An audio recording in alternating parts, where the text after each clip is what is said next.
की पूरी एक अलग टीम चलती है। अब आपको अपने देश में वापस लेकर आते हैं। हमारे देश में इस समय जीएसटी की चर्चा चल रही है कि जीएसटी के बाद जो नया जीएसटी आया है उसके बाद बहुत सारा सामान सस्ता हो जाएगा। जीएसटी की दर कम हो गई है। सस्ते होने वाले सामानों की पूरी लिस्ट डिकोड करके हम आपको बता चुके हैं क्या क्या सामान सस्ता होने वाला है, आपका कितना पैसा बचने वाला है। इसके बाद बहुत सारे दर्शक हमारे ऐसे हैं जिन्होंने हमें पत्र लिखे हैं, सोशल मीडिया पर हमें लिखा है, और आज मैं अपने एक दर्शक की चिट्ठी आपके लिए पढ़ना चाहता हूं। ये सभी जो दर्शक हैं उनकी एक ही इच्छा है कि जीएसटी घटने का फायदा आम लोगों को मिलना चाहिए, और उन्होंने जितनी भी चिट्ठियां हमें लिखी हैं उन्होंने लिखा है कि हो सकता है कि कंपनियां दाम बढ़ाकर या किसी और तरीके से जीएसटी में हुई कटौती का लाभ खुद अपनी जेब में रख लें और जो आम जनता है उस तक इसका लाभ पहुंचने से रोक लें। और वो ये चाहते हैं हमारे दर्शक कि इसका इंतजाम करना चाहिए। तो देखिए, मैं एक चिट्ठी पढ़ रहा हूं हमारे एक दर्शक की। हमारे दर्शक हैं जिनका नाम है हरि कृष्ण अनेजा। स्क्रीन पर अभी इनकी चिट्ठी, इनका मेल आपके साथ था, और ये हनुमानगढ़ राजस्थान से इन्होंने हमें लिखा है, और मैं उम्मीद करता हूं कि हमें सुन रहे होंगे। वो लिखते हैं कि सुधीर जी, आपका टीवी शो लगातार हम देखते हैं, आपका योगदान सराहनीय है। एक मुद्दा जो कि सरकार ने आम आदमी के हित में जीएसटी स्लैब्स को घटाकर लिया है, वो फायदा असल में हर नागरिक को मिले, इसके लिए जो रेट आज है उससे वो प्रोडक्ट सस्ता होना चाहिए। परंतु कंपनियां रेट सस्ता करने के बजाय रेट बढ़ाकर जीएसटी का फायदा अपनी जेब में डाल लेंगी, और रेट घटने का फायदा आम आदमी को नहीं मिलेगा। इस विषय पर आप गौर करें। सरकार ने अपना जो नुकसान जीएसटी घटाकर किया है वो कंपनियों की जेब में ना जाए, इसका फायदा सभी को मिले, ऐसा हम चाहते हैं। देखिए, ये उन्होंने हमें लिखा है। तो हमें खुशी होती है जब हमारे दर्शक हमें लिखते हैं और अपनी कोई डिमांड हमारे सामने रखते हैं, कहते हैं कि आप हमारा मुद्दा उठाइए। तो आज हम उन तमाम दर्शकों के लिए ये विषय उठा रहे हैं, और इसीलिए आज हम ये डिकोड करेंगे कि आपको जीएसटी घटने का फायदा कैसे मिलेगा, और सरकार की क्या तैयारी है कि ये सुनिश्चित किया जाए कि ये सारा पैसा आपकी जेब में जाए। जीएसटी को गुड्स एंड सर्विसेज टैक्स कहते हैं, इसीलिए इसका नाम है जीएसटी, लेकिन आज हम फिर से इसे गुड एंड सिंपल टैक्स का नाम देंगे। ये गुड एंड सिंपल टैक्स भी हो सकता है। गुड इसलिए क्योंकि 200 से ज्यादा सामान सस्ते हो गए हैं। सिंपल इसलिए क्योंकि अब सिर्फ दो स्लैब हैं, 5% और 18%, और 40% टैक्स का एक स्पेशल स्लैब बनाया गया है। लेकिन आपकी अंडरस्टैंडिंग के लिए, समझ के लिए बता देते हैं, ये दो स्लैब अभी तक है, 5% और 18%। लेकिन तीन सबसे महत्वपूर्ण सवाल हैं। पहला, आपको कब से यह सस्ता सामान मिलना शुरू हो जाएगा। दूसरा, क्या कंपनियां दाम घटाएंगी या फिर दाम घटाने की बजाय कोई बहाना बना देंगी। और सरकार की क्या तैयारी है ताकि 146 करोड़ लोगों तक ये जीएसटी की राहत पहुंचे और उनका पैसा बचे। और जीएसटी में कमी का फायदा पाने के लिए आपको क्या करना होगा कि आपको पूरा फायदा मिले।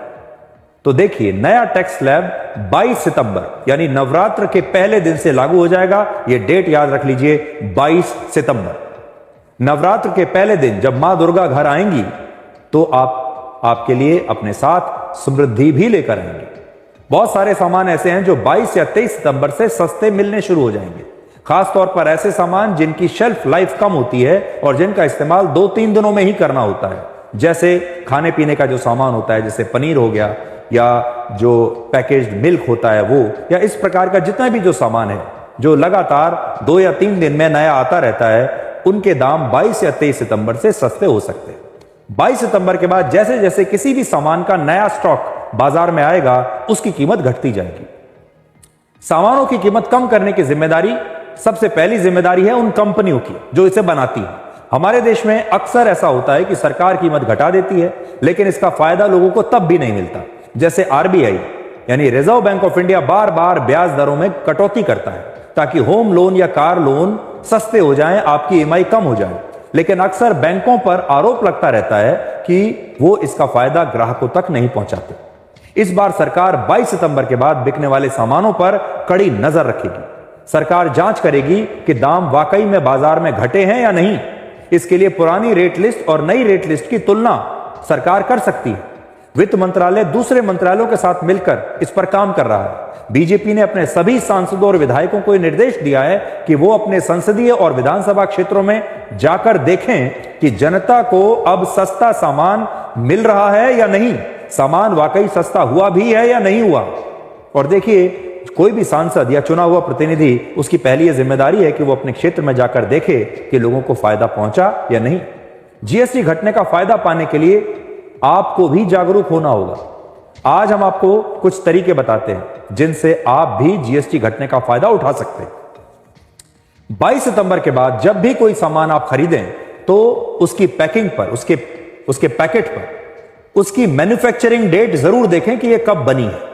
अगर मैन्युफैक्चरिंग डेट पर 22 सितंबर या उसके बाद की तारीख है तो इसका मतलब है कि वो सामान नया है और अब वो सामान सस्ता होना चाहिए। तुरंत उसकी कीमत चेक करें कि क्या वाकई में कीमत कम हुई भी है या नहीं। पहले डेट चेक करें और फिर कीमत चेक करें। आप दुकानदार से यह पूछ सकते हैं कि इस सामान का पहले क्या दाम था और अब नया दाम क्या है, जरूर पूछिए। साबुन, शैंपू और बिस्किट जैसे जो पैकेज प्रोडक्ट्स हैं, उनकी मैन्युफैक्चरिंग जब 22 सितंबर से होगी तब उनके दाम घटेंगे। लेकिन जिस सामान को खरीदने पर बिल बनेगा और बिल पर जब जीएसटी लगेगा तो उसमें 22 सितंबर से ही छूट मिलनी शुरू हो जाएगी। एसी और टीवी जैसे कंज्यूमर ड्यूरेबल सामान खरीदने पर आपको 22 सितंबर से ही छूट मिलनी शुरू हो जाएगी, क्योंकि ऐसे सामान का जब बिल बनता है तो उस पर जीएसटी लगता है।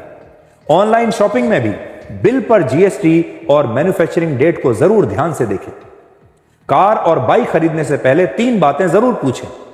इस गाड़ी या बाइक का इंजन कितने सीसी का है, इसकी मैन्युफैक्चरिंग डेट क्या है, यानी ये कार या बाइक कब बनी है, और बिल पर जीएसटी कितना लग रहा है। 22 तारीख से प्रतिदिन अधिकतम 7,500 रुपए तक किराया लेने वाले होटल्स में अगर आप रुकते हैं तो आपको जीएसटी में छूट उसी दिन से मिलनी शुरू हो जाएगी।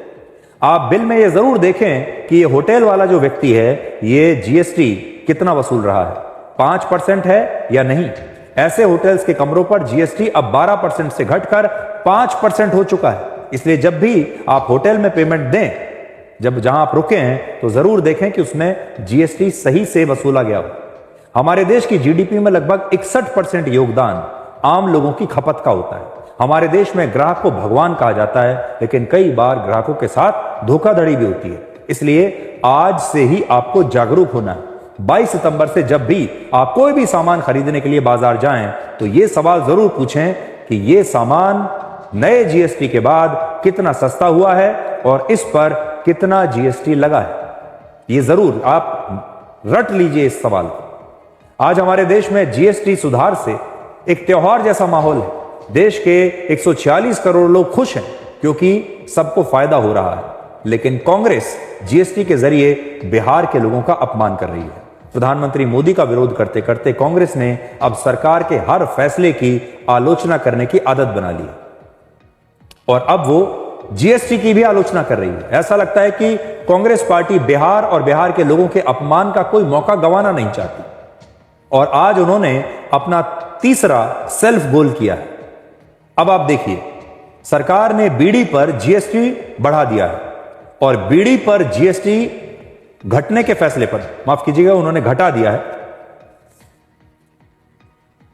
देखिए, सिगरेट एंड सिगार पर पहले 28 था, अब 40% कर दिया है, लेकिन बीड़ी 28% से अब 18% पर आ गई है। और आप जानते हैं बहुत सारे हमारे देश में आज भी गरीब लोग हैं जो बीड़ी पीते हैं, इसलिए बीड़ी पर जो टैक्स है वो कम कर दिया गया है। और टैक्स कम करने के फैसले पर केरल कांग्रेस ने सोशल मीडिया पर एक पोस्ट लिखा। उसमें उन्होंने लिखा, बीड़ी और बिहार दोनों बी से शुरू होते हैं, अब इन्हें पाप नहीं माना जा सकता। यानी कांग्रेस बिहार के लोगों की तुलना बीड़ी से कर रही है। कांग्रेस के लिए बिहार और बीड़ी दोनों एक जैसे हैं और कांग्रेस दोनों को पाप मानती है। बीजेपी का आरोप है कि बिहार को लेकर कांग्रेस की असली सोच इस पोस्ट से सामने आ गई। जब इस पर बहुत विवाद हुआ तो केरल कांग्रेस ने इस पोस्ट को डिलीट करके माफी मांग ली। कांग्रेस की सहयोगी पार्टी आरजेडी के नेता तेजस्वी यादव ने भी इस पोस्ट की आलोचना की और इससे पहले राहुल गांधी ने बिहार में तमिलनाडु के मुख्यमंत्री एम.के. स्टालिन और तेलंगाना के मुख्यमंत्री रेवंत रेड्डी जैसे नेताओं के साथ चुनाव प्रचार किया था, जो अक्सर बिहार और बिहार के लोगों का मजाक उड़ाते रहे हैं, उनका अपमान करते रहे हैं। ये उनका सेल्फ गोल था। बिहार में कांग्रेस और आरजेडी के मन से प्रधानमंत्री मोदी और उनकी स्वर्गीय मां के बारे में अपशब्दों का इस्तेमाल हुआ, यह उनका दूसरा सेल्फ गोल था। अब सवाल यह है कि राहुल गांधी और कांग्रेस बिहार और बिहार के लोगों के बारे में ऐसी सोच क्यों रखते हैं? बी फॉर बीडी की जगह कांग्रेस अगर चाहती तो बी फॉर ब्रिलियंट बिहार भी लिख सकती थी। तो आज हम कांग्रेस के नेताओं को बिहार के बारे में कुछ ऐसी बातें बताना चाहते हैं जो शायद उन्हें ना पता हो। हमारे देश के पहले राष्ट्रपति राजेंद्र प्रसाद बिहार से थे। दुनिया में लोकतंत्र जैसी शासन व्यवस्था सबसे पहले बिहार में थी। भगवान महावीर का जन्म बिहार में हुआ और बुद्ध को ज्ञान की प्राप्ति बिहार में हुई। कूटनीति के विद्वान आचार्य चाणक्य भी बिहार से थे। बिहार और बिहार के लोगों का अपमान करने वाली कांग्रेस को यह कभी नहीं भूलना चाहिए कि देश के शासन और प्रशासन में बिहार के लोगों का बहुत बड़ा योगदान है। जनवरी 2024 तक देश में कुल 5,500 IAS अधिकारी हैं और एक रिपोर्ट के मुताबिक इनमें से लगभग 500 बिहार से हैं।